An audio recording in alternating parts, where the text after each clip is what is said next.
Está no ar o Lições da Bíblia, o nosso encontro semanal de estudo profundo da Palavra de Deus. E hoje a gente está começando uma nova temporada e que bom que você está com a gente mais uma vez para começar a estudar o livro do Êxodo. E nós vamos ver Deus conduzindo seu povo ao longo de uma jornada longa, mas que teve a presença, o conforto e a direção dele. É sobre isso e muito mais o Lições da Bíblia que está começando agora.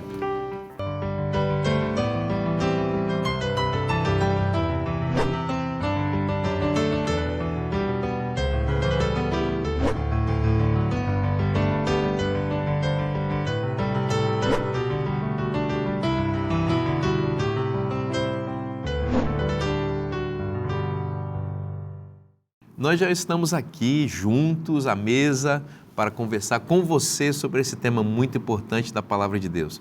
E muito obrigado pela sua companhia, pela sua atenção, por dedicar esses momentos conosco aqui para estudar a Bíblia e agora em especial nesse trimestre para estudar o livro do Êxodo. E você já sabe, uma nova temporada, também novos colaboradores, amigos que vêm aqui, deixam suas atividades para compartilhar conosco ao longo de toda uma temporada, 3 meses, o conteúdo profundo da Palavra de Deus, e eu tenho a alegria de apresentar a vocês esses nossos amigos aqui. Aqui à minha direita está o pastor Esinaldo Pereira. O pastor Esinaldo é professor de Teologia, Antigo Testamento, na nossa faculdade de Teologia aqui no NASP São Paulo, Engenheiro Coelho, O NASP Engenheiro Coelho. Amigo, seja muito bem-vindo, é bom ter você aqui. Obrigado, pastor Vinícius, pelo convite. É uma alegria estar aqui contribuindo para o estudo dessa lição, juntamente contigo e com os amigos também. Obrigado, meu amigo. Aqui à minha esquerda, o pastor Luciano Borges, que é secretário, ocupa uma função administrativa ali na nossa sede administrativa da igreja para o sul do estado do Espírito Santo. Amigo, seja muito bem-vindo, é bom ter você aqui com a gente. Obrigado, pastor Vinícius. Um prazer poder estar aqui, entre vocês aqui, e podermos juntos compartilhar aí a bênção do estudo de Êxodo. Amém. E voltando aqui ao nosso programa, o nosso querido amigo, pastor Felipe Mazotti, que é professor de Antigo Testamento, lá na FAP, Faculdade Adventista do Paraná. Felipe, bem-vindo, amigo, mais uma vez. Obrigado, amigo. É uma bênção estar aqui com vocês novamente, retornar aqui ao programa para compartilhar da Palavra de Deus, que é algo fantástico e fundamental para a nossa vida. Hoje, essa semana ou esse trimestre vai ser muito legal. Vamos estudar um livro muito bom e é bom estar aqui com vocês. Amém. Muito bom estar com você também. Felipe, ora para a gente, por favor. Vamos orar, então. Grandioso Pai, obrigado, Senhor, por estarmos reunidos em tão boas circunstâncias, para estudar a Tua Palavra, para ouvir a Tua voz e para permitir, Senhor, que ela fale ao nosso coração e compartilhe, Senhor, a Tua mensagem para todos aqueles que nos acompanham através da televisão e também das nossas mídias. Amém. Pedimos que o Senhor esteja conosco e, sobretudo, Senhor, nos dê a bênção de estar contigo. Pedimos isso agradecidos e o fazemos no nome de Cristo. Amém. Amém. Amém. É muito bom contar com a presença de vocês aqui, que são estudiosos da Bíblia, e a gente pode agora dar um panorama geral para os nossos telespectadores que acompanham o programa Lições da Bíblia a respeito do livro do Êxodo, Então, eu vou começar com o pastor Felipe Mazotti. Felipe, dá para a gente um panorama geral da estrutura, da ideia do Êxodo, a sua relação com o cânon, com o livro do Gênesis, que é o livro que está imediatamente antes dele.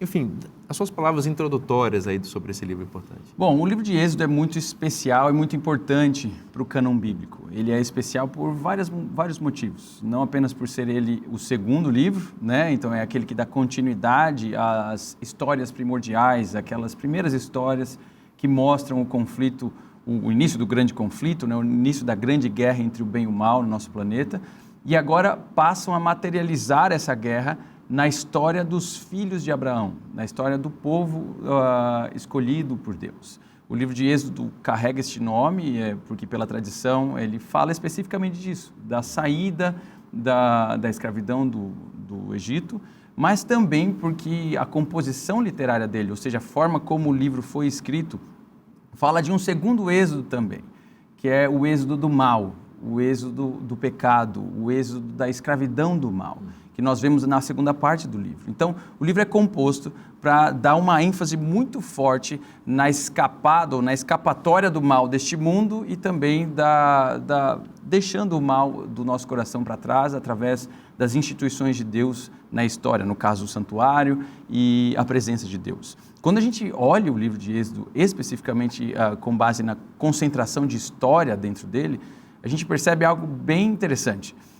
O livro se move, assim como o livro de Gênesis, de poucos capítulos ou pouco quantidade de texto tratando de muito tempo para cada vez mais uma maior quantidade de texto tratando de pouco tempo. Então a gente vê, por exemplo, o primeiro capítulo fala mais ou menos ali de 400 anos. A gente tem o primeiro capítulo do livro, em poucos versos, você tem 400 anos embutidos ali dentro daqueles primeiros versos.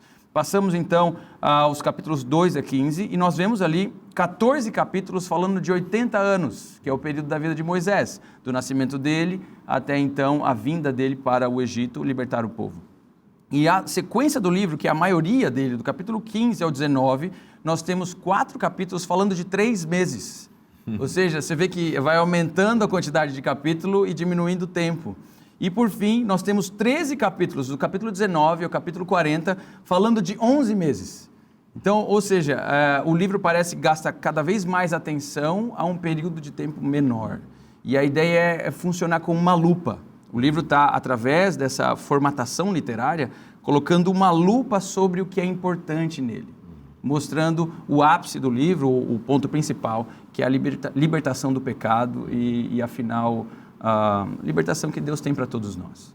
O livro parece composto também, Felipe, com gêneros literários distintos, né? Você tem narrativa, você tem também uma literatura, vamos chamar assim, legal, né? Porque aparece leis ali que são estabelecidas. Você também tem um aspecto poético, pelo menos algumas sessões ali. A canção de Miriam, A canção por de exemplo. Miriam. Então, observa que o autor, que é Moisés, ele era bastante versado na literatura e nas diferentes formas de escrever e narrar, e nos brindou com uma peça literária de altíssima qualidade, não só literária, mas, sobretudo, fruto da revelação divina que ele recebeu, né? Agora, Esinaldo, vamos entrar mais detidamente no tema dessa semana, e aqui o verso que é o verso principal do nosso estudo, é Êxodo 2, dos versos 23 a 25. Queria que você destacasse esse verso e apresentasse a sua visão sobre ele. Ok. Êxodo capítulo 2, versos 23 a 25. Primeiramente eu vou ler o texto, depois a gente vai trabalhar um pouco sobre o tema. O texto diz assim: Decorridos muitos dias, morreu o rei do Egito, os filhos de Israel gemiam sob a servidão e por causa dela clamaram, e o seu clamor subiu a Deus. Ouvindo Deus o seu gemido, lembrou-se da sua aliança com Abraão, com Isaque e com Jacó. E viu Deus os filhos de Israel e atentou para a sua condição. A gente vai perceber assim no livro de Êxodo que assim os primeiros 14 ou 15 capítulos vai tratar sobre o tema da libertação. Então começa no capítulo 1, como se fosse uma intensificação, do capítulo 1 até o capítulo 5, uma intensificação da perseguição ou da opressão egípcia sobre o povo de Israel, e vai conduzir até o ápice ali, que é a passagem pelo Mar Vermelho, a libertação. E esse versículo, que é Êxodo 2, versos 23 a 25, é o texto central da lição desta semana. Eu gostaria de destacar aqui 4 verbos que aparecem em relação a Deus. Então nós temos aqui, ouviu, Deus ouviu o gemido deles, do povo, Deus se lembrou-se da sua aliança, e depois Deus viu os filhos de Israel, e por último, e atentou para a situação deles. Esses verbos aqui, eles são verbos muito interessantes relacionados a Deus. É o primeiro verbo, que é o verbo ouvir, que é uma importante palavra, não somente em Êxodo, mas em todo o Pentateuco, os 5 primeiros livros, né? Esse verbo tem mais a ver, não somente com meramente ouvir um som, mas assim, prestar uma atenção, né? Uma atenção muito aguçada. Então Deus não somente ouviu um som passando, mas Deus prestou atenção. Outro verbo é se lembrar. É interessante que esse verbo ele faz uma conexão lá com Gênesis, lá no relato do dilúvio. Bem no centro do relato fala assim que Deus se lembrou de Noé. E o ato de lembrar aqui não tem nada a ver com questão de esquecimento. Na verdade, a palavra lembrar ela está muito relacionada à misericórdia. Então Deus teve misericórdia do seu povo. O outro verbo também que é viu, que combina com ouviu. Então não foi apenas uma visão esporádica, Deus está prestando atenção. Agora eu quero chamar a atenção para o último verbo. Na Almeida Revista Atualizada, que é a versão que estamos usando aqui também, Almeida, diz e atentou.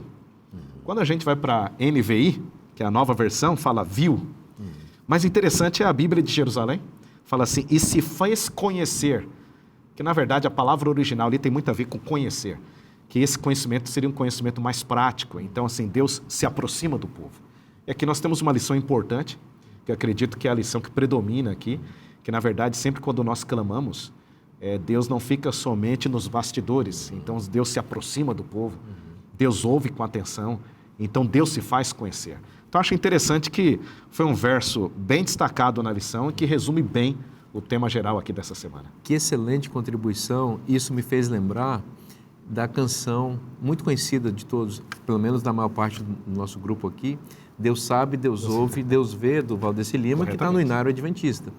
E certa vez eu vi ele dizendo da inspiração para essa música, né? Foi num momento de bastante dificuldade que ele passou na vida com a perda do seu pai. Ele estava voltando de um período de estudos fora do país e chegou ao Brasil e o seu pai faleceu. E ele estava sem rumo na vida, se sentindo muito mal, sofrendo. E esse verso, esse verso fez com que ele entendesse quem é Deus. O Deus que sabe, que ouve e que vê. Ou seja, Deus não está alheio aos nossos sofrimentos, Deus não fica de braços cruzados, assistindo a nossa dor, quem sabe no seu trono, envolvido ali num ar-condicionado cósmico que deve ter ali, não é? Assistindo a nossa tragédia como se fosse uma série ou um filme. Não, Deus se compadece, Ele sabe, Ele ouve e Ele vê. Exato. Muito bom, muito bom. Agora, Luciano, veja que o povo de Israel, nesse caso, representa todos nós, né? Porque a experiência deles de peregrinação, depois vem da saída deles do Egito, né? Onde eles foram escravos, né? Felipe falou dessa questão da escravidão do pecado, e é uma realidade, né? Nós podemos olhar para a nossa vida e vê-la espelhada na experiência deles, muitas mudanças de situações e circunstâncias, e eles experimentaram, e as lições da vida deles também podem ser para nós, né? Sim, inclusive, pastor Vinícius, enquanto o pastor Felipe mencionava ali, né, do tempo, eu me lembrei de uma pregação do pastor Dwight Nelson, que ele fala sobre a importância da gente abraçar os espaços em brancos da nossa vida. O que ele chama de espaço em branco? Esses gaps que a gente tem na Bíblia, né? Por exemplo, a Bíblia fala do nascimento de Moisés e depois ela não descreve como foi a infância, quer dizer, você tem ali uma lacuna de relato do que aconteceu, mas Deus estava agindo. A Bíblia começa ali, lá no tempo, dá um salto aí de 400 anos, quer dizer, nesses 400 anos, né, Deus estava lá ausente? Não, Deus estava agindo. E essa mudança de circunstância, ou seja, no momento que Deus age, é algo que eu acho que a gente tem que ter consciência hoje. Às vezes a gente pode estar vivendo a vida assim, poxa, parece que nada está acontecendo, mas está, né? Parece que Deus não está me ouvindo, né? Mas Ele está vendo. E no momento certo, né, dentro da sua providência, onisciência, Deus ele faz a intervenção, ele faz a ação. Porque para o povo hebreu houve uma mudança de circunstância muito grande, né? Eles chegam no Egito bem queridos, né? Sobre a bênção de José, né? Como o vice-governador ali do Egito, vão para a terra mais próspera do Egito, crescem, prosperam, recebem a bênção, né? Jacó abençoa o faraó. Exato. Chega no Egito abençoando o faraó. Então, assim, e de repente sobe um faraó que não conhece José. E a história do povo muda completamente, de ser um povo querido, abençoado, a um povo maltratado, judiado, né? Oprimido, mas Deus viu. Né? Esse ponto de conhecer, né?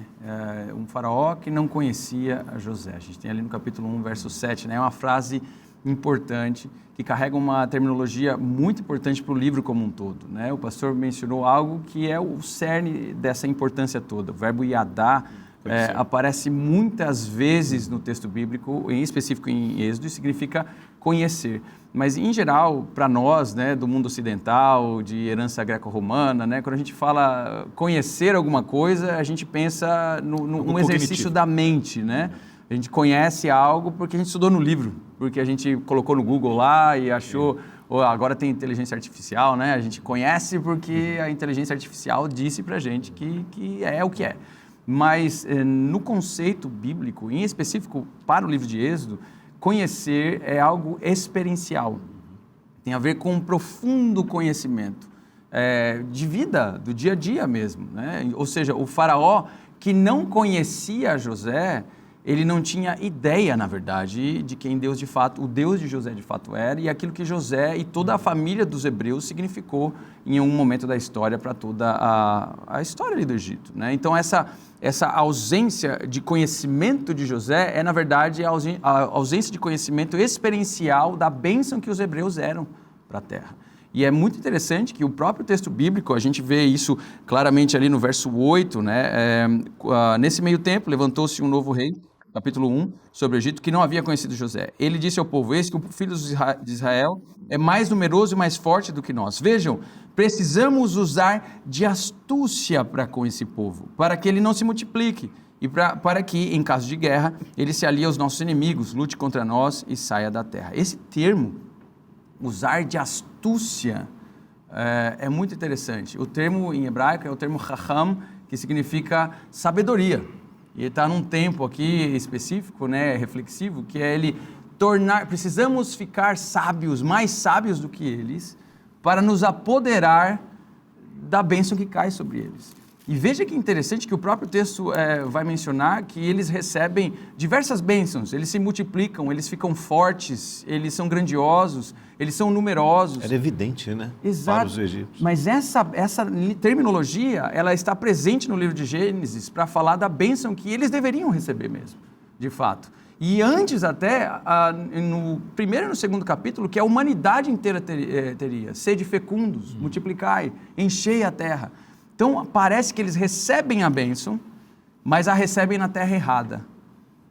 E o inimigo, pelas suas forças, através da astúcia, tenta se apropriar da bênção deles. A escravidão, e esse é o cerne de todo exercício da escravidão, é se apropriar de uma bênção divina que nos é dada gratuitamente. É isso que o inimigo tenta fazer com eles e que, por consequência, faz com a gente também, ao nos escravizar no pecado. Tentar se apropriar da bênção que Deus nos dá gratuitamente. Sendo o livro do Êxodo um desenvolvimento da história contada no livro do Gênesis, foi inevitável pensar no termo sabedoria ou astúcia aqui em conexão com Gênesis 3, que diz que a serpente era mais astuta dos animais. Porque a serpente é o protótipo dos inimigos do povo de Deus ao longo da história. E o Egito vai ser um grande protagonista na perseguição contra o povo de Deus. Perseguição esta iniciada com a astúcia da serpente, que, usando a sua sabedoria, Satanás, naturalmente, sim, obviamente, oprimiu a humanidade. Então, o povo de Israel agora, no Egito, era livre por causa da bênção de José.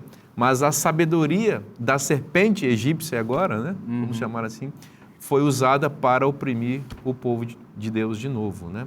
Então a gente vê a história ciclicamente se repetindo e se ampliando aqui no texto bíblico, né?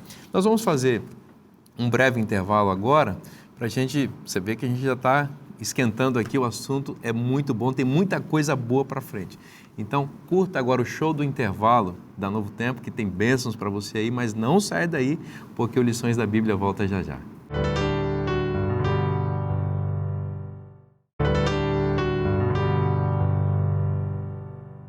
Estamos de volta agora para o segundo bloco do programa Lições da Bíblia, para continuar estudando a Palavra de Deus com você. E falar em estudar a Palavra de Deus, eu queria chamar a sua atenção. Para um pouquinho agora, olha aqui para mim, vou falar de um tema muito importante. Sabe que Deus se preocupa com tudo na nossa vida, inclusive com a nossa sexualidade, exatamente isso.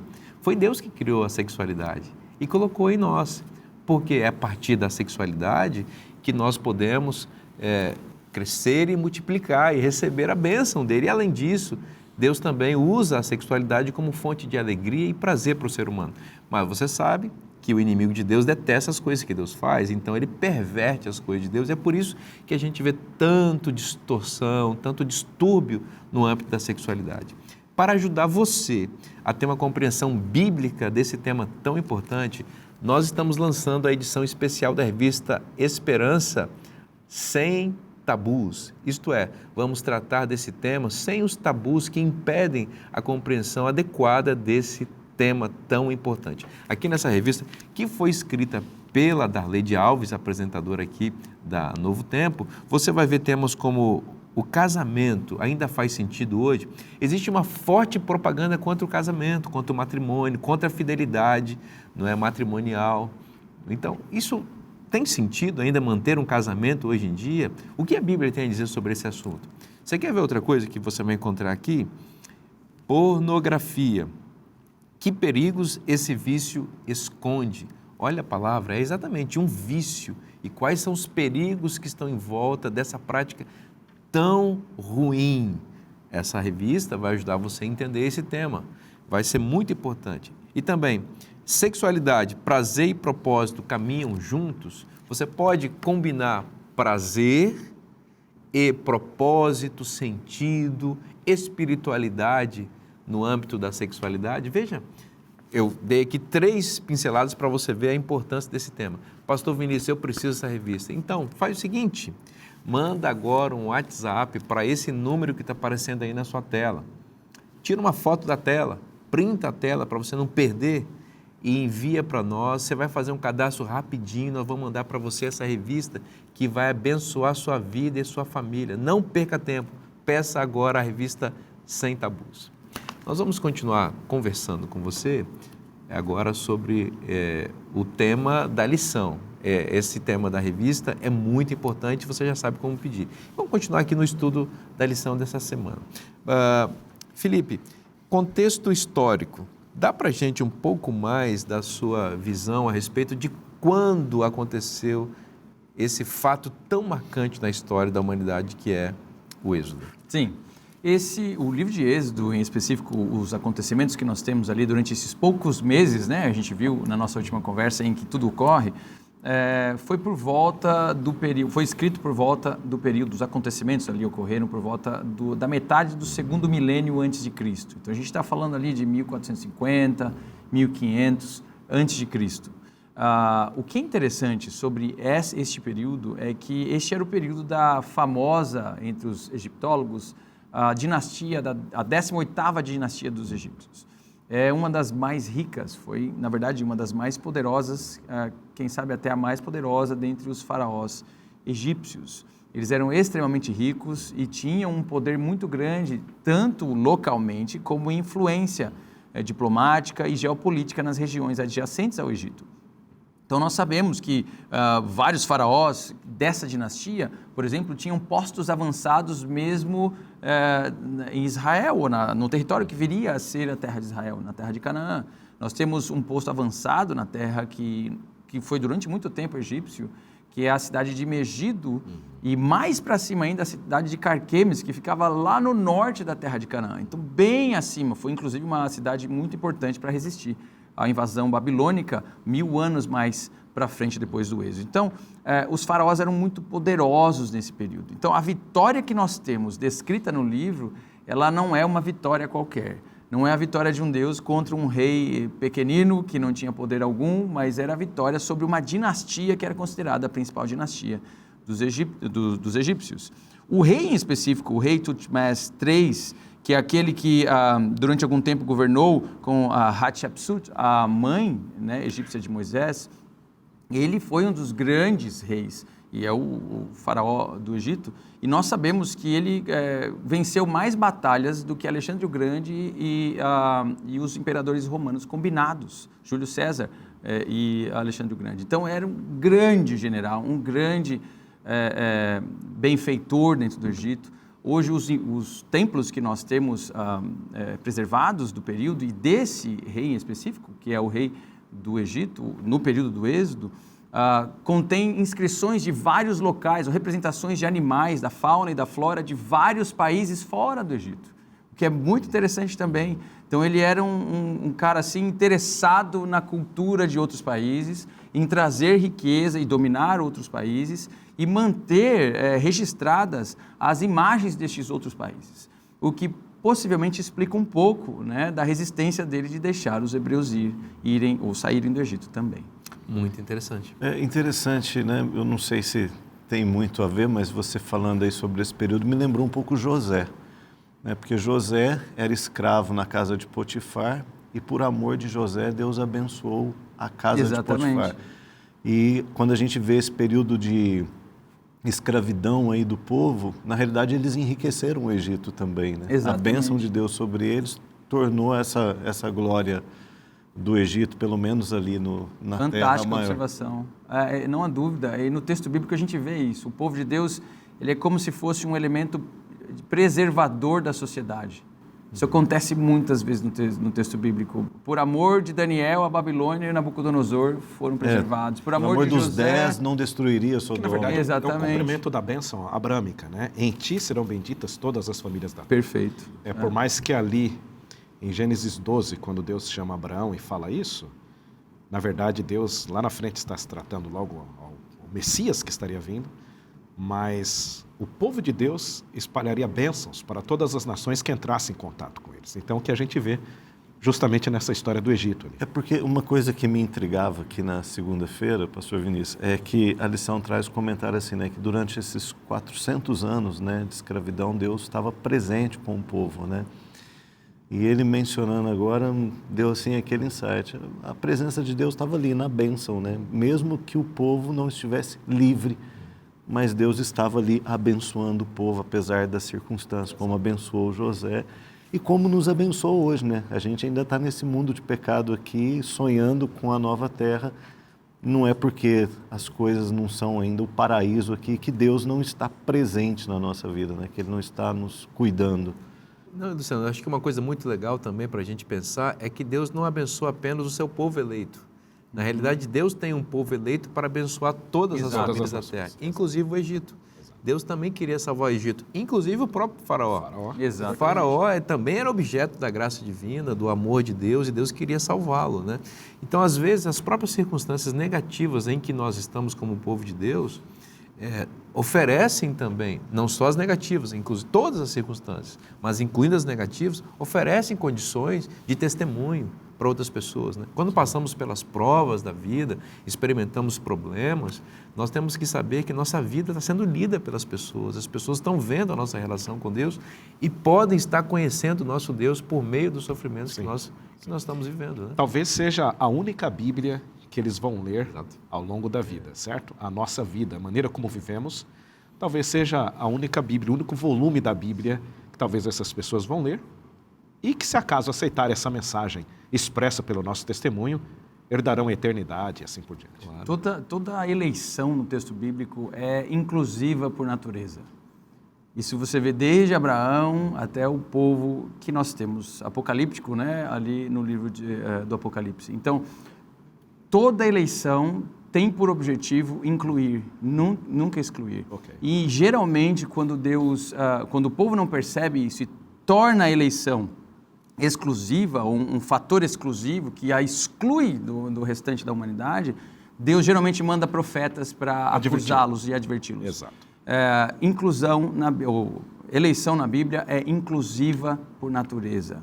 Inclusiva por natureza. Em ti serão benditas todas as nações. Você é o sinal para que todos sejam abençoados. Em você, todos recebem a bênção. Então, a bênção não é para você, é só um canal para que a humanidade receba. Um pensamento que me ajudou bastante a lidar com essa questão, né, é entender que a eleição é para um propósito, é para uma missão, que é justamente partilhar essa salvação, né? Porque a salvação em si, ela é destinada a todo ser humano. E o problema está justamente quando a gente confunde isso, né? A eleição como uma exclusividade de salvação, né? Ou seja, então eu não posso repartir, né? Porque senão vai faltar. Na realidade, não. Você recebeu a dádiva para repartir com as pessoas, para entregar às pessoas. Fantástico. A gente vê os ciclos de peregrinação dos patriarcas e depois do próprio povo de Israel, mostrando o povo de Deus indo a territórios diferentes, diversos. E o propósito divino com isso, nesse ciclo de rodadas de peregrinação, é exatamente que o Evangelho chegasse a essas pessoas. Nós vemos os patriarcas da Mesopotâmia ao Egito, né? Do norte ao sul, e eles vão indo e vindo. Para quê? Porque tem gente para ser salva lá, tem gente para ser salva aqui embaixo. Enquanto o povo não entra em definitivo na terra, ele está em interação com as demais nações. E mesmo depois que entra, se estabelece ali para que a partir dali, não é, houvesse um centro de salvação mundial, né? Esse sempre foi o grande propósito. Pastor, ainda tratando sobre esse tema de missão, que na verdade o tema de missão percorre toda a Bíblia, Sem né? dúvida. Então, a eleição ela é missiológica. Então, é importante a gente entender isso, que isso vai nos preparar para as próximas lições, mostrando que o objetivo de Deus para com o Egito não era destruir o Egito. Exato. O objetivo de Deus para com o Egito era salvar Faraó, era salvar os egípcios, né? Então, isso nos mostra que os juízos que caíram sobre o Egito, um tema futuro na lição, é lógico, na verdade eram juízos salvíficos, com o objetivo de redimi-los. Claro. Agora, dependeria deles, é lógico, questão do livre-arbítrio e tal. Agora é interessante ainda nesse tema da missão e da interação com as pessoas, porque Deus tem povo dele em todos os lugares. E na experiência do Êxodo, já no início, naquele decreto terrível do faraó, nós encontramos pessoas justas no Egito. Sim. As parteiras que são mencionadas pelo nome ali, elas temeram a Deus e não cumpriram o decreto do faraó, o que mostra o seguinte: aquela circunstância opressora que o povo estava experimentando permitiu que um caráter justo florescesse mesmo no meio da perversidade egípcia, né? Essa opressão faraônica, podemos dizer assim, né? Essa opressão dos egípcios, é interessante a maneira como é narrada aqui no primeiro capítulo. A gente percebe uma intensificação da opressão. Por exemplo, aqui no capítulo 1, no versículo 8, começa: entre mentes se levantou o novo rei sobre o Egito, que não conhecera José, etc. E esse faraó, ele quis oprimir o povo, porque ele estava incomodado com o crescimento da população. Lembremos que esse crescimento era a promessa abraâmica. Então a gente percebe aqui o grande conflito entre o bem e o mal, né? Na verdade, o inimigo se opondo à promessa que Deus havia feito lá para Abraão. Independente disso, independente da opressão, verso 12 diz: mas quanto mais se afligiam, né, tanto mais se multiplicava e tal. Aí veio na mente de Faraó ele oprimir mais ainda. Aqui no capítulo 1, é interessante esses textos aqui, ó. No versículo 13 e 14, há um verbo que se repete 5 vezes. E assim, na leitura bíblica, a gente percebe que quando uma palavra ou então uma frase se repete muito, é porque Deus está chamando a atenção para aquilo. É que o tema é importante. Então eu vou ler aqui, ó, capítulo 1, verso 13. Então os egípcios, com tirania, faziam servir os filhos de Israel. Ao verso 14. Eles fizeram amargar a vida com dura servidão, em barro, em tijolos e com todo trabalho. A palavra foi traduzida para trabalho, mas no original está servir também, tá? No campo, com todo o serviço em que na tirania os serviam. Então a gente percebe que a palavra servir, ocorrendo 5 vezes. Essa palavra seria a palavra avad, que na verdade também ela pode ser usada no contexto escravo. Então aqui no versículo 13 e 14 a gente percebe uma intensificação do trabalho escravo. Aí para piorar mais a situação, no versículo 15 o rei ele resolve dar um decreto de morte, né? Todas as crianças e tal hebreias, né, do sexo masculino que nascessem, seriam mortas. Aí entra em cena, então, Sifra e Poá, as meninas aí, as parteiras, não? É impressionante, né? Elas eram pessoas que tinham um reconhecimento social no Egito, tanto que o rei as chama, né? E mesmo assim, elas decidem contrariar a ordem de Faraó. Talvez fossem as chefes da maternidade. Isso me impressiona bastante, né? A índole delas, né? A força de caráter delas, de temer a Deus.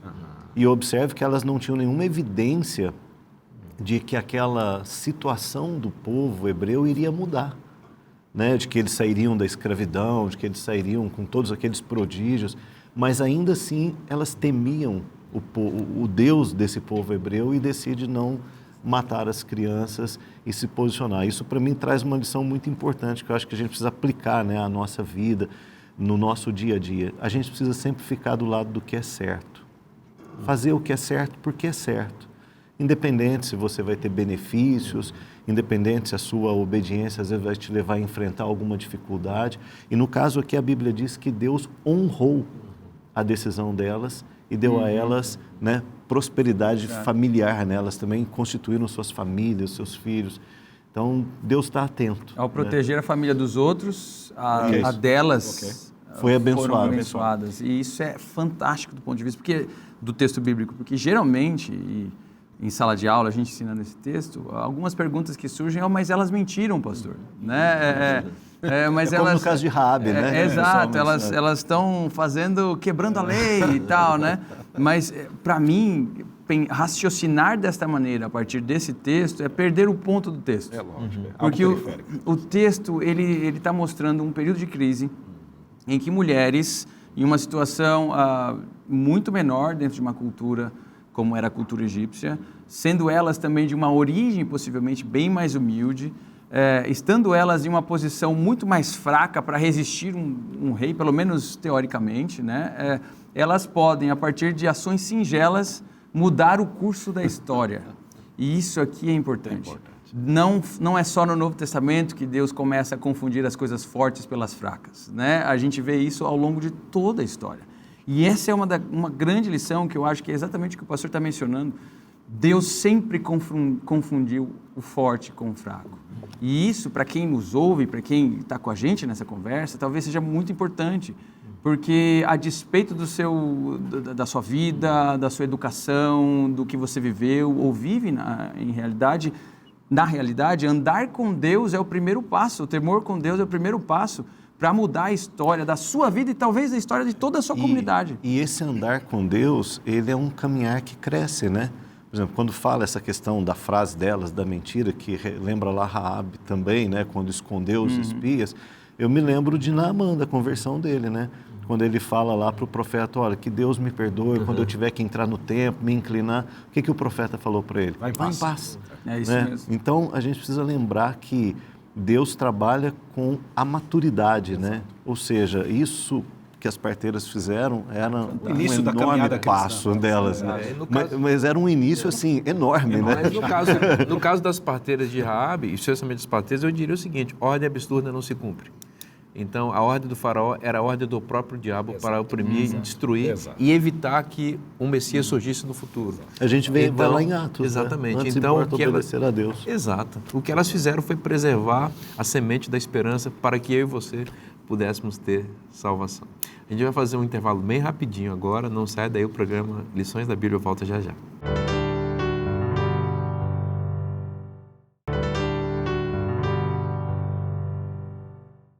Voltamos agora para o terceiro e último bloco do programa Lições da Bíblia de hoje, que está uma bênção. Fala em bênção, eu quero agradecer você que é anjo da esperança. Você que envia seus recursos aqui para manter a rede Novo Tempo de Comunicação no ar. Muito obrigado. Deus seja louvado pela sua vida. Você sabe que o nosso intervalo aqui, como eu digo, é um show do intervalo, né? Porque é bênção. Não tem uma propaganda. Você já reparou isso? Na Novo Tempo não tem comercial. Por que não tem? Porque a gente quer pregar, inclusive, no intervalo. Porque a gente quer alcançar as pessoas em qualquer tempo. Por isso a gente não vende nossos intervalos. Se fôssemos vender os intervalos aqui, posso falar para você, a gente ia receber muito dinheiro aqui.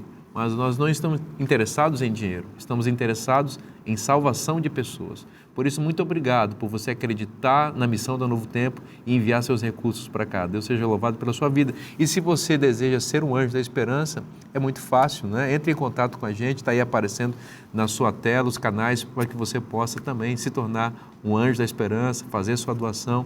Certamente o seu recurso vai ser usado exclusivamente para a pregação do Evangelho. Amigos, vamos continuar conversando aqui. Esinaldo, a gente estava falando um pouquinho, né, no bloco anterior sobre a importância, né, das mulheres. Nós vimos as parteiras que foram justas e que não obedeceram a esse decreto terrível do faraó.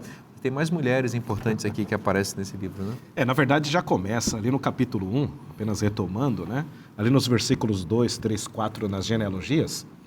Ali naquela genealogia já são apresentadas as 4 mulheres que participaram da vida de Jacó, né? Que na verdade que deram os filhos para Jacó, justamente pelos nomes aqui. Mas não somente elas, as parteiras, as quais nós já mencionamos também, mas quando a gente entra no capítulo 2, que é sobre o nascimento de Moisés, temos uma personagem muito importante, que é Joquebede, que é a mãe de Moisés, depois temos Miriam, e depois temos a princesa, que resgata Moisés do rio Nilo. Então, o que nós estamos percebendo aqui? Por mais que a nação de Israel estivesse vivendo sob a opressão e tirania da dinastia mais poderosa que passou pela história do Egito, a 18ª, na verdade, nós temos aqui uma ironia do texto. Por exemplo, por mais que Faraó houvesse dado aquele decreto de morte, na verdade, tudo estava se opondo ao decreto. Tá? As parteiras, Aí depois nós temos Joquebede, que dá à luz um menino. Aí depois nós temos a própria filha do faraó, que decretou. Agora, ela toma o menino hebreu para ser adotado no próprio castelo do tirano faraó. E não termina aí. A própria mãe do menino é contratada pelo castelo, por faraó, e é paga pela própria tesouraria de faraó. Então, quer dizer, nós temos uma ironia do texto, o próprio Moisés mostrando que essas pessoas estariam contrariando o decreto do imperador mais poderoso da época. Em outras palavras, nada pode invalidar a promessa abrâmica, né? Por mais que a principal dinastia egípcia, por mais que o império mais poderoso da época estivesse se opondo, mas nada pode invalidar a promessa de Deus, que era justamente fazer o povo crescer, etc. Tem uma coisa nessa ironia aí que me faz pensar, né? Eu me lembro quando a gente foi ter o primeiro filho, aquela expectativa de saber, né, se é menino ou menina. Às vezes eu fico imaginando Joquebede, né, pai de Moisés, se eles não estavam orando para que fosse uma menina. E aí vem um menino, né? E isso pode ter decepcionado, mas olha como Deus faz bênção onde a gente nem imagina, né? Joquebede teve o privilégio de receber para criar o próprio filho, né? É inevitável para mim pensar de novo, né, no desdobramento dessa história, da proto-história, da história original lá do Gênesis, capítulo 3, do grande conflito entre a descendência da mulher e da serpente, né? E aqui claramente o Egito assumindo esse papel da serpente opressora, né? E nessa guerra desproporcional, assimétrica entre uma mulher indefesa e um grande dragão que é a serpente. Nascimento é algo importante nesse livro e em específico no livro de Gênesis também, né? Então, a ideia da semente, do nascimento, tudo é a respeito de genealogia. Você percebe, sempre tem uma genealogia ali no meio do texto que a gente pula, né? E a serpente, ela quer devorar o menino porque ela sabe, o proto-evangelho, Gênesis 3,15, diz que a mulher vai ter um descendente que vai ferir a cabeça da serpente. Esse descendente nós sabemos que é Cristo. Mas Cristo é o ponto final de uma corrente de descendentes, não é? Que vão se unindo aí para o extermínio definitivo da cabeça da serpente, que é Satanás. Então Moisés, tipologicamente, ele tipifica esse descendente maior que é Cristo lá. Se Moisés morre, não tem libertação do Egito, não tem libertação da escravidão. Se Moisés não vem à existência, se não tem um libertador, o povo ia sucumbir debaixo da opressão do faraó, e a promessa original não poderia se cumprir lá na frente. Por isso que tem que impedir o crescimento da população. Exatamente. É interessante quando a princesa, a filha de Faraó, ela vai se banhar no Nilo, e nós bem sabemos que o Nilo era uma divindade ali para os egípcios, né? Tudo indica que talvez tenha sido mesmo um culto que ela fosse fazer lá pelo banho dela. É interessante que do Nilo vem um bebê.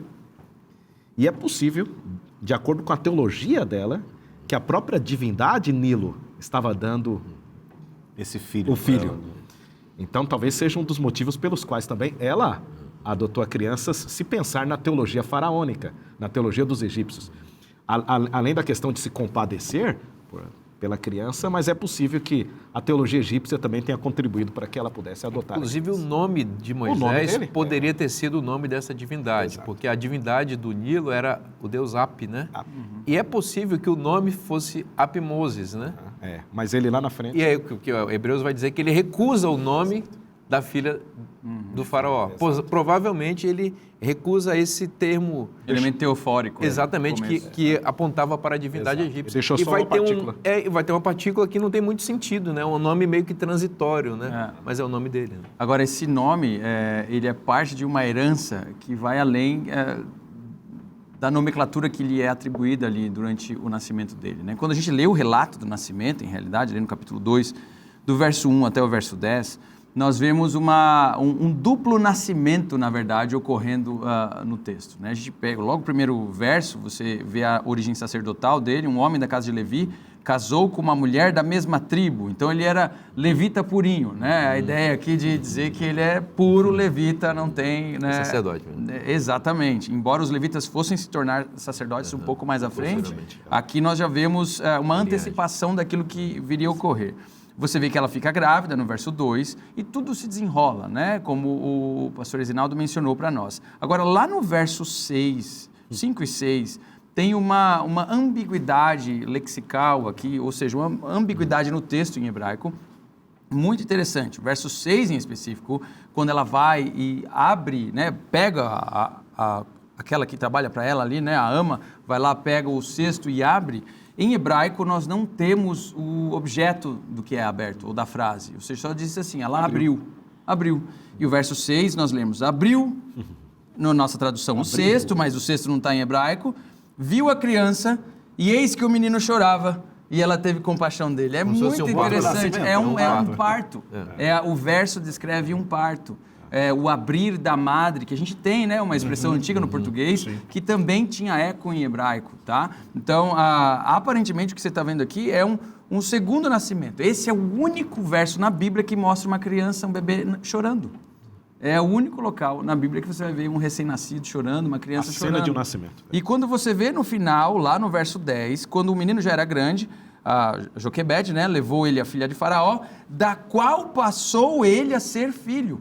É bem interessante o texto dizendo. Então, ele é adotado mesmo para o Egito. E agora, esse é o ponto de Moisés. Quem é ele? Ele é o hebreu ou ele é o egípcio? Ele é o sacerdote, o menino, o sacerdote, ou ele é o menino, príncipe, herdeiro do trono? E essa ambiguidade, ela se torna a base das próximas histórias. Moisés está sempre brigando com essa história. Quem que eu sou? Eu sou um egípcio? Qual que é a minha identidade? Eu sou um hebreu? Eu sou desse mundo? Eu sou de que mundo que eu sou? Eu sou um sacerdote, fui criado para ser um sacerdote, servir a Deus. Ou eu posso ser um príncipe também? O pastor mencionou isso. Posso eu ser um príncipe? Posso eu conquistar as coisas deste mundo, esquecer minha identidade de Deus? Porque eu penso assim, né? Moisés tinha como referência a história de José. Qual foi o propósito de Deus com José? Ser governador do Egito. Então ele podia estar pensando, bom, Deus agora vai fazer um upgrade, né? Não vai ser só o vice ali, né? Vai ser o faraó, né? Mas o propósito de Deus com ele era outro. Exato. E quando Deus aparece para ele, e ele está preocupado, a gente mais à frente vai estudar em outras lições, mas ele pergunta, Senhor, mas quando eles me perguntarem quem que me enviou, o que eu vou falar? E Deus diz para ele, diz para eles que o eu sou te enviou. Quem? Eu sou o que sou. Então Deus está dizendo para ele, não importa quem você é.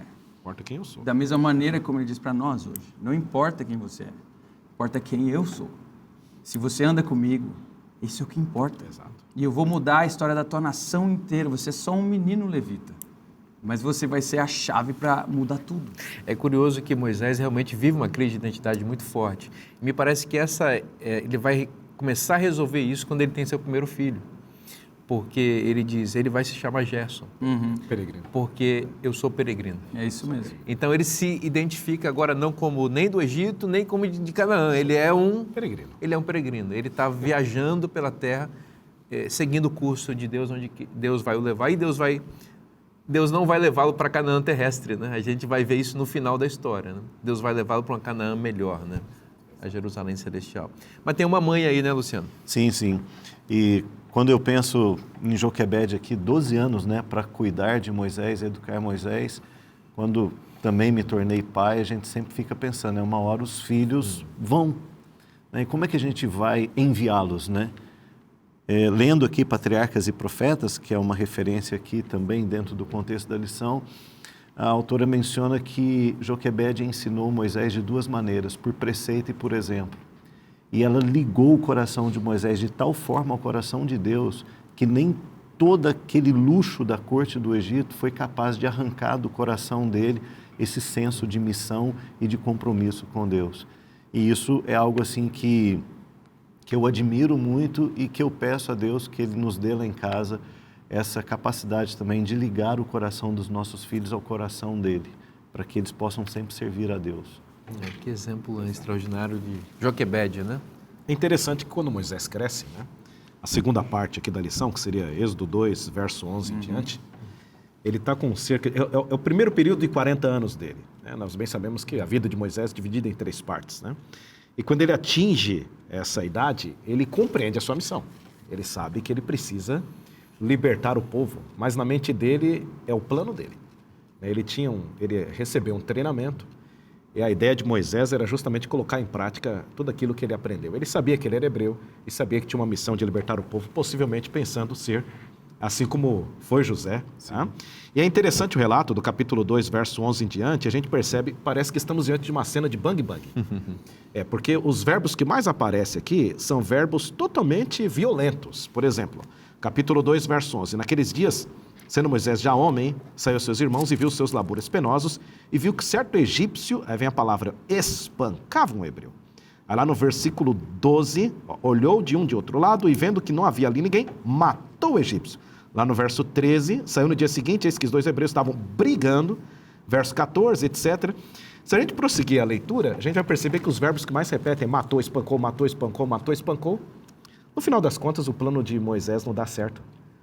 Ele sabe que a notícia chega até o faraó, que ele havia matado um egípcio. E no final das contas, a cena que a gente percebe é Moisés o quê? Fugindo, indo para o deserto. Né? Então a gente percebe assim o ápice da narrativa, briga, mata, e depois Moisés estacionando, indo para Midian, se casando, tendo filhos e pastoreando o rebanho.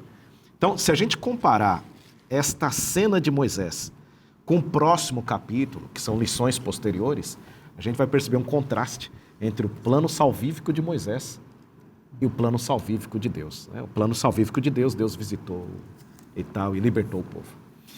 De fato, os meios que eles usam, Deus e Moisés, são diferentes, né?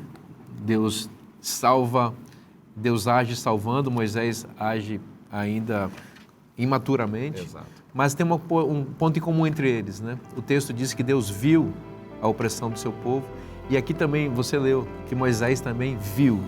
Isso mostra que Moisés ele não estava satisfeito com a maldade, né? Deus é bom e usa seus filhos para salvar também como instrumentos de salvação.